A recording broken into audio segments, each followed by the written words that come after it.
ఆర్టిస్ట్‌గా మీరు బిజీగా ఉంటున్న టైంలోనే స్పెషల్ సాంగ్స్, హ్మ్. ఐటెమ్ సాంగ్స్ అవి కూడా చేయటం జరిగింది. చేశాను. సో, అంటే అగైన్ మళ్ళీ అక్కడ కూడా కృష్ణ కొంచెం గారితో హీరోయిన్ చేశానండి. 'ఎవరు వావ్! నేననే' మూవీ హ్మ్. హీరోయిన్ సూపర్ స్టార్ కృష్ణ గారితో. హీరోయిన్ హ్మ్. హీరోయిన్ చేశాను. యువతల మహేష్ బాబుతో క్యారెక్టర్‌లు చేస్తూ కృష్ణ గారితో హీరోయిన్ ఓకే. సో, చేశాను. అటు ఒక పక్క తండ్రితో, ఇంకో పక్క కొడుకుతో ఇద్దరితో చే కూడా మూవీస్ చేస్తూ వచ్చారు. చేశాను. బట్ ఈ మూవీస్‌లో అంటే ఈ క్యారెక్టర్స్ ఇన్ని వైవిధ్యభరితమైన రోల్స్ చేస్తూ మళ్ళీ స్పెషల్ సాంగ్స్ ఇవి చేయాలనే ఇంట్రెస్ట్ అంటే ఆఫ్‌కోర్స్ ఇంట్రెస్ట్ అని కాదు. నాకు హ్మ్. ఏ ఆఫర్ వచ్చినా నో అని చెప్పలేదు. Any character. ఏదొచ్చినా అసలు నో అన్న నేనిది మాటే చెయ్యను లేదు. అన్నా. అలాగే రెమ్యునరేషన్ కూడా హ్మ్. వెరీ ఫ్లెక్సిబుల్ ఉండేదాన్ని నేను. ఓకే. వాళ్ళకి అనుకూలంగా అంటే నాకు నేనుగా ఆలోచించేదాన్ని. ఇది పెద్ద కంపెనీ కదా! హ్మ్. ఓకే. వీళ్ళని ఇంత మనం అడిగినా పర్వాలేదు. పాపం వీళ్ళు చిన్నది. ఓకే. చిన్న అది కానీ క్యారెక్టర్ బాగుండేది. పాపం వీళ్ళు అంత ఇవ్వలేరు కదా! కానీ హ్మ్. ఇచ్చేది పర్ఫెక్ట్‌గా ఇచ్చాను. రమ్య గారు మీకు ఏమిటి సావుకారి అని పేరు పెట్టాలి. నీకు అంటే వసూలు చేయటానికి మనిషిలా నాకు పీఆర్ లేదు కదా! హ్మ్. పీఆర్‌ఓ లేదు. పిఆర్‌ని అసలు ఏ పెట్టుకోలేదు. లాంగ్వేజ్‌లోనూ నేను పీఆర్-1 పెట్టుకోలేదు. అన్ని వందల ఆ! సినిమాలు చేసి మీరు పిఆర్ లేకుండా పీఆర్ ఓన్ మీరే లేకుండానే చేశాను. చూసుకున్నారు. ఆల్ థింగ్స్ మేనేజ్ చేసేదాన్ని. ఓకే. యువతల పబ్లిసిటీ డిజైనింగ్ గానీ, లేకపోతే కాస్ట్యూమ్ డిజైనింగ్ గానీ, మేకప్ డిజైనింగ్ గానీ, డేట్స్ చూసుకోవటం కానీ ఎక్కడ దొరికింది మేడం మీకంత టైము? అసలు అదే. ఏ టైంలో ఇవన్నీ ఎట్లా మేనేజ్ చేసుకున్నారు? ఎలా అడ్జస్ట్ చేసుకున్నారు? అదే చెప్తున్నాను కదా! దానిలో నాకొక హాయి ఉండేది. ఓకే. హ్యాపీనెస్ ఉండేది. చాలా మంది చెప్పేవాళ్ళు కంప్లెయింటు. హ్మ్. "రమ్య నీకు నువ్వు చూసుకుంటున్నావు కాబట్టి ఇన్ని ఆపర్చునిటీస్ వచ్చాయి. హ్మ్. అదే పీఆర్ అయితే వాళ్ళు కొన్ని రిజెక్ట్ చేసేసేవాళ్ళు." ఓకే. మీ ఆహ్, దాకా రానీయకుండా ఆ! వాళ్ళే రిజెక్ట్ చెప్పండి. చేసేసేవాళ్ళు. వాళ్ళకి నచ్చలేదను. ఎందుకంటే హ్మ్. ప్రైవసీ వాళ్ళకి మనం ఇస్తాం. అవును. ఇంకంతా వాళ్ళే.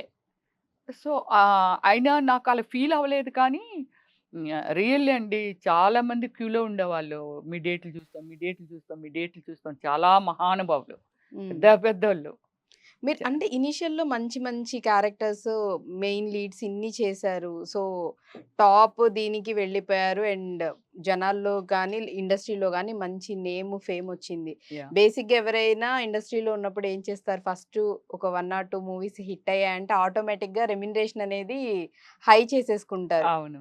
అసలు డైరెక్టర్స్, ప్రొడ్యూసర్స్ వీళ్ళందరూ గూడా మెయిన్ భయపడుతూ ఉంటారు. అమ్మో! అసలిప్పుడు ఆవిడని మనం పట్టుకోలేము, ఎగ్జాక్ట్‌లీ అండి. దాని మీదే పెంచేస్తారని. చాలా మంది వాళ్ళ కెరియర్ స్పాయిల్ చేసుకుంటున్నారు. ఓకే. సో, అలా ఇప్పుడు చేసుకోవడం వల్ల. ఇప్పటి వరకు మనం చెప్దాము. హ్మ్.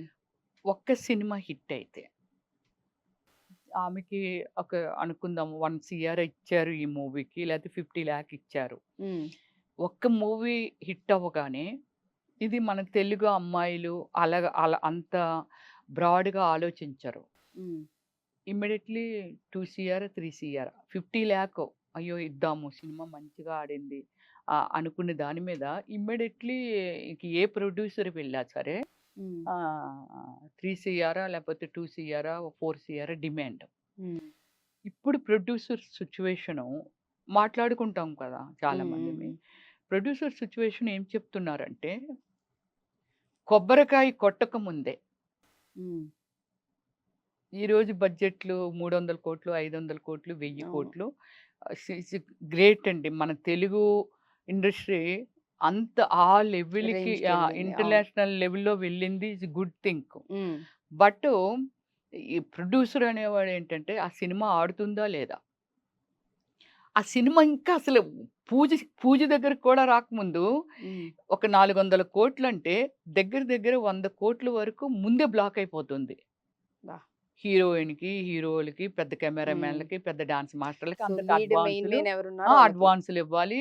అంతే. ఆ సినిమా హ్మ్. స్టార్ట్ అవుద్దా? అవ్వదా? లేతే ఇంకోటా? కంటిన్యూ ఆహ్, అయ్యిద్దా? ఆహ్, అసలు ఆగిపోయిద్దా? అయ్యిందా? ఏం ఆగిపోయిందా? తెలీదు. తర్వాత ముందుకింకా సినిమా రిలీజ్ అయిన తర్వాత ఆడుతదా? ఆడదా? అని కాదు. మరి దీనికి రేట్ ఆఫ్ ఇంట్రెస్ట్ 100,00,00,000 బ్లాక్ అయిందంటే దాని రేట్ ఆఫ్ ఇంట్రెస్ట్ ఎంత పడుతుంది?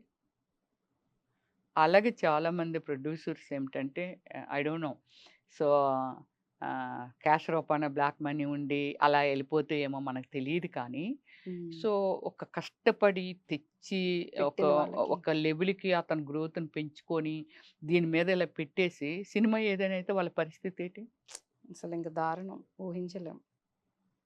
ఇదివరకు రోజుల్లో ఇప్పటికి మనకి 'దిల్ రాజు' గారు కనబడుతున్నారండి కంటిన్యూటీ. హ్మ్. బట్ ఎంతో నాలెడ్జ్ ఉంది కాబట్టి మన ఎవరు 'అల్లు అరవింద్' గారు గాని ఇలా మాట్లాడుకోవటానికి కొందరే. కొంతమందున్నారు. అవును. అప్పట్లో అది కాదు. హ్మ్. ఒక్కొక్క మనిషి 10 మూవీసో లేతే 15 మూవీసో, 20 మూవీసో, 50 మూవీస్ కూడా చేసేసేవాళ్ళంట. అబ్బా! హ్మ్. సో, ఇప్పుడు అంటే ఆర్టిస్ట్‌లు కూడా అంత ఇదిగా ఉండేవాళ్ళు. అంటే అది ఈజ్ లైక్ వన్ ఫ్యామిలీ. హ్మ్. సపోర్ట్ చేయటం గానీ, ఒకళ్ళ మధ్య ఒకళ్ళకి ఆ కమ్యూనికేషన్ గానీ, లేకపోతే ప్రొడ్యూసర్ అంటే కొంచెం జాలి, అవును. లేపోతే ప్రొడ్యూసర్ అంటే రెస్పెక్ట్. అవును. అంటే మీరు చెప్తుంటే కొన్ని కొన్ని నేను కూడా విన్నది, చూసిందేంటంటే ఈవెన్ హీరోస్ కూడా యాహ్! లీడ్ టాప్ మోస్ట్ ఉన్న స్టార్స్ కూడా అవును. ఒకవేళ ప్రొడ్యూసర్‌కి ఏదన్నా అంతకుముందు మూవీ లాస్ ఒచ్చి అలా ఉంది అనంటే, తర్వాత మూవీకి వాళ్ళని రమ్మని చెప్పేసి మీరేం భయపడకండి మనం మూవీ చేద్దాం. ఒకవేళ అవును. మూవీ హిట్ అయితే మీరిద్దరు గాని, లేకపోతే నాకేమి వద్దు ఏ రెమ్యునరేషన్ ఏమి ఇవ్వక్కర్లేదని కూడా హీరోస్ అలా చెప్పి కానీ చేసేవాళ్ళట. ఫస్ట్ ప్లేస్‌లో మహేష్ బాబు వాళ్ళ ఫాదర్ కృష్ణ కృష్ణ గారు గారు. అవును. ఉండేవారటండి. లేదు లేదు పోయింది కదా! మీకింకో సినిమా నేను చేసి పెడతానులెండి. తిరిగైతే డబ్బులివ్వలేరు. కరెక్టే. లేదు నా రెమ్యునరేషన్ ఇంత ఇచ్చారు కదా! ఉన్నది వద్దులెండి. ఇలా చెప్తుండేవాళ్ళంటండి. సో, హ్మ్. ఇప్పుడు కూడా అది అంటే మార్కెట్‌లో ఏమిటంటే ఒకవేళ సినిమా పోతే హీరోసు మళ్ళీ ఇప్పుడు రివర్స్‌లో హెల్ప్ చేస్తున్నారు హ్మ్. ప్రొడ్యూసర్స్‌కి. ఇప్పుడు హ్మ్. అది మళ్ళీ స్టార్ట్ అయింది. హ్మ్. పోయింది కదా! సరేలెండి మాకు ఇది వద్దులెండి. అలా ఇప్పుడు మళ్ళీ హీరోస్ అప్పుడు ఆ మధ్య ఏదో డిస్కషన్ జరిగాయి. హ్మ్. వాళ్ళందరూ అనుకోని కరెక్టే కదా! పాయింట్ అనుకోని చాలామంది హీరోస్ ఇప్పుడు మళ్ళీ ప్రొడ్యూసర్స్ కన్వీనియంట్‌గా ఉండటం. హ్మ్. సో, మార్కెట్‌ని బట్టి ఉండటము. ఇప్పుడు ఇప్పుడు హీరోలు కూడా మళ్ళీ చేస్తున్నారు. రైట్. హ్మ్.